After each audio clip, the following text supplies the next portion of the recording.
There are three mistakes that nearly every man over 50 makes during self-pleasure that are systematically training his body to respond poorly, weakening his capacity for firmness, and programming his vascular system to underperform. These aren't obvious errors. They are subtle patterns that feel completely natural in the moment, but create cumulative damage to your erectile function over months and years. The troubling part is that most men have no idea they're doing anything wrong, and by the time they notice the effects, significant conditioning has already occurred. Hello everyone, I'm Dr. Charlotte Hayes, and today we're going to discuss something that almost no one talks about openly, but that affects millions of men. We're exploring the specific mistakes men make during solo intimate activity that directly contribute to difficulties with firmness, reduced quality of response, and progressive decline in function. This isn't about moral judgments or outdated ideas. This is pure physiology and behavioral conditioning. And understanding these errors is essential for maintaining optimal function throughout your later decades. The first major mistake that men over 50 make is what I call rush pattern conditioning. And this is far more damaging than most people realize. Rush pattern conditioning occurs when you consistently move through self-pleasure as quickly as possible from initial arousal to completion without taking time for the full arousal cycle your body is designed to experience. This creates a learned pattern where your body becomes conditioned to respond to minimal stimulation and reach completion rapidly. Now, you might be thinking that quick response sounds like a good thing, but it's actually problematic for several reasons. When you consistently rush through the arousal process, you're training your nervous system to associate intimate arousal with immediate completion. This pattern doesn't stay confined to solo activity. It transfers to partnered intimacy, where quick completion is often unwanted and creates dissatisfaction for both partners. More importantly, from a physiological standpoint, rush pattern conditioning prevents the full engagement of the vascular and neurological systems involved in optimal function. Achieving maximum firmness isn't an on-off switch. It's a progressive process where blood flow increases gradually, erectile tissue becomes fully engorged, and the neurological arousal pathways reach peak activation. This full engagement requires time, typically 15 to 30 minutes of sustained arousal. When you consistently rush through in 5 or 10 minutes, you're never allowing full vascular engagement. The blood vessels in erectile tissue don't dilate completely. The tissue doesn't reach maximum engorgement. The smooth muscle doesn't fully relax. Over time, this incomplete engagement becomes your new baseline. Your body adapts to functioning at this partial capacity, and when you later want or need full engagement, you find that you can't achieve it because your vascular system has become conditioned to this limited response. Research on arousal patterns has shown that sustained arousal, maintaining high levels of arousal without immediate completion, actually improves erectile function over time. The prolonged vasodilation strengthens the vascular response. The extended neurological activation enhances nerve sensitivity and responsiveness. The longer engagement with full blood flow improves the health of erectile tissue by providing extended oxygenation and nutrient delivery. The solution to rush pattern conditioning is deliberately slowing down your self-pleasure practice. Instead of moving directly to completion, spend time building arousal gradually. Allow yourself to reach high levels of arousal. Then reduce stimulation and let arousal decrease slightly before building again. Repeat this cycle multiple times over 15 to 30 minutes before allowing completion. This pattern, sometimes called edging, trains your vascular system to sustain full engagement and teaches your nervous system to maintain arousal without immediate completion. This isn't just about delaying gratification. It's about retraining your body's arousal response to function optimally. Men who practice this deliberate extended arousal pattern consistently report improvements in their ability to achieve and maintain firmness during partnered intimacy. They report better control over timing. They report more intense experiences and they report that their baseline function improves because they're regularly exercising their vascular system through full cycles of engagement. The second major mistake is inadequate physical engagement, and this relates to how men position themselves and what level of physical involvement they use during self-pleasure. Many men over 50 have settled into patterns where they're completely passive physically, often lying in bed or sitting in a chair with minimal body movement and minimal physical engagement beyond the specific stimulation of genital tissue. This physical passivity creates several problems. First, it fails to engage the cardiovascular system in ways that support optimal blood flow. During partnered intimate activity, your entire body is typically engaged. Your heart rate increases, your breathing deepens, your muscles activate. This full body engagement supports the cardiovascular response that delivers blood flow to all tissues, including erectile tissue. When you're completely passive during self-pleasure, your cardiovascular system doesn't activate fully. Your heart rate might increase slightly, but nothing like what occurs during more physically engaged activity. This means blood flow doesn't increase throughout your body to the same degree, and the blood flow to erectile tissue is less than optimal. Second, physical passivity fails to engage the pelvic floor muscles that play crucial roles in erectile function. The pelvic floor includes the pubic oxygus muscle and other muscles that support blood flow to the penis, contribute to firmness, and are involved in the rhythmic contractions of completion. When these muscles are strong and well-conditioned, they enhance function. When they're weak or poorly conditioned, function suffers. Passive self-pleasure patterns don't engage these pelvic floor muscles meaningfully. You're not providing the resistance and activation that would strengthen them over time. This contributes to weakening of these crucial muscles, which manifests as reduced firmness quality, difficulty maintaining firmness, and weaker sensations during intimate activity.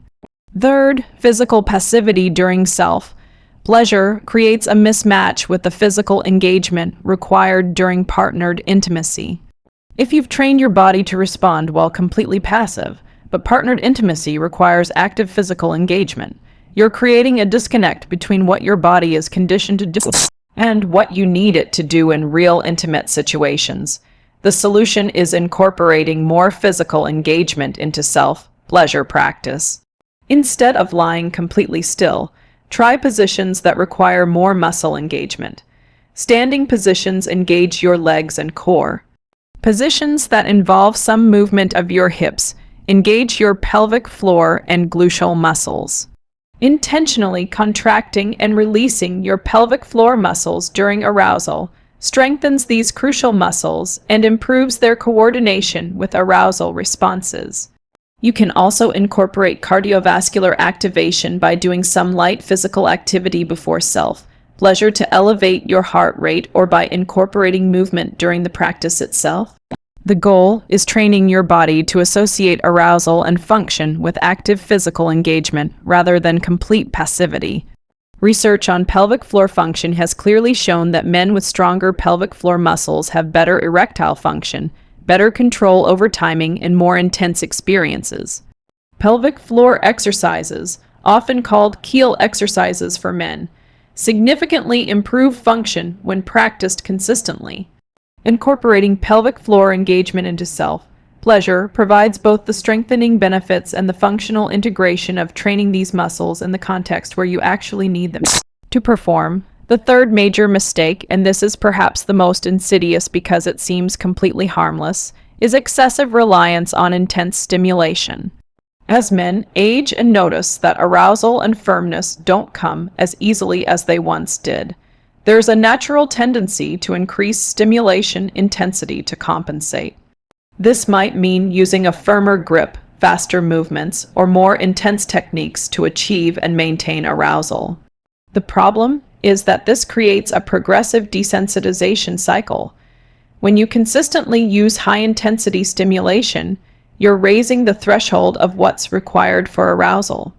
Your nervous system adapts to this intensity level and begins requiring it for response. Moderate or light stimulation, which should be sufficient for arousal, becomes inadequate because your nervous system has been recalibrated to respond only to intense stimulation. This desensitization has serious implications for partnered intimacy. The stimulation available during partnered activity is typically less intense than what can be created during solo activity with a firm grip and rapid movement. If your nervous system has been conditioned to require intense stimulation for response, the relatively gentler stimulation of partnered activity may be insufficient to maintain arousal and firmness. This is a common but rarely discussed mechanism behind difficulties that many men experience where they can achieve firmness during solo activity but struggle during partnered intimacy. It's not primarily a psychological issue, though psychological factors certainly play a role. It's a conditioning issue where the nervous system has been trained to respond to a level and type of stimulation that's different from what's available during partnered activity. The desensitization also contributes to reduced sensitivity during intimate activity. When nerve endings are consistently exposed to intense stimulation, they become less responsive. This means you feel less sensation from moderate stimulation, which reduces pleasure and can make it more difficult to maintain arousal through the kinds of stimulation that occur during partnered intimacy. There's also a biomechanical concern with consistently using very firm grip or intense friction. This can cause microtrauma to penile tissue over time. While the tissue heals, repeated microtrauma can lead to changes in tissue structure, including slight scarring and reduced elasticity. These structural changes can affect the quality of firmness and the mechanical properties of erectile tissue. The solution is consciously reducing stimulation intensity during self-pleasure. This requires patience and retraining, as your initial response to lighter stimulation will be reduced arousal. This is expected. Your nervous system needs time to recalibrate to more moderate stimulation levels. Start by using a lighter touch and slower movements than you're accustomed to. If you typically use a very firm grip, consciously lighten your grip significantly. If you typically use rapid movements, slow down considerably. Initially, this will feel like insufficient stimulation. Arousal will build more slowly and might not reach the intensity you're used to. Persist with this lighter stimulation. Allow more time for arousal to build gradually. You may need 20 to 30 minutes or more initially compared to the quicker response you get with intense stimulation. Over the course of several weeks of consistent practice with lighter stimulation, your nervous system will recalibrate. You'll find that you can achieve arousal and completion with much more moderate stimulation intensity. This recalibration has profound benefits for partnered intimacy. When your nervous system is responsive to light and moderate stimulation, the stimulation available during partnered activity becomes adequate to maintain arousal and firmness.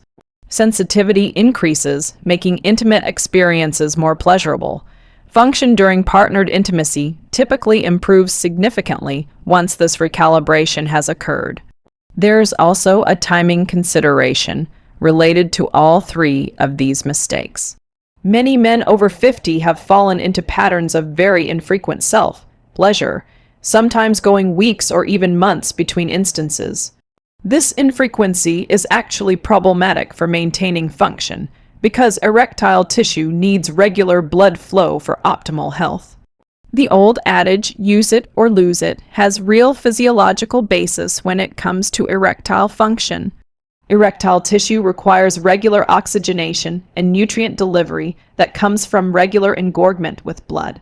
When erectile tissue goes for extended periods without this blood flow, it can undergo structural changes including reduced elasticity and increased collagen deposition that makes it less capable of achieving full firmness. Regular arousal and firmness, whether through partnered activity or self-pleasure, maintains erectile tissue health.